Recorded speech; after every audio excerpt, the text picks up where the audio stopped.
Mauning kumpare na kung mayo kayong tao mga idol. Daghan kayong amigo kay dali raman kayo sampiton. Sa dagan bayanihan ang iyang sounds may gi-offer mga idol. Dili lang kay kumpare na ko siya kabas magid ako siya sa PNP organization. Paring Chris Maranyo. Naaring ka rin.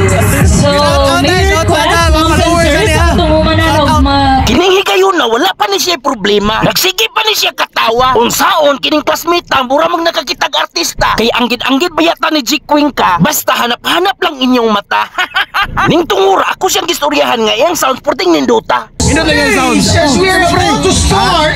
Dili kuno niya pa sa baon kay hinatag ko ni sa uyab niya sa una. Oy hala man yung kasibe, kasabang gina sa asawa ra. Joke po tuing ko pison. Saba.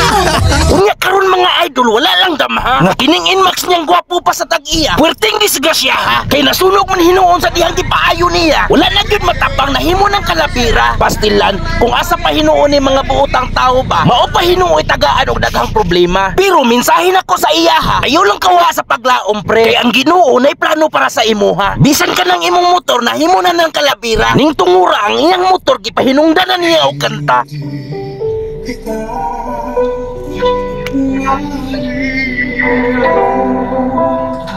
Akong istorya sa imuha pre, ayaw lang kay kaguol. Kay gwapo man gihapon ka. Bahalag ikaduhar ako sa imuha.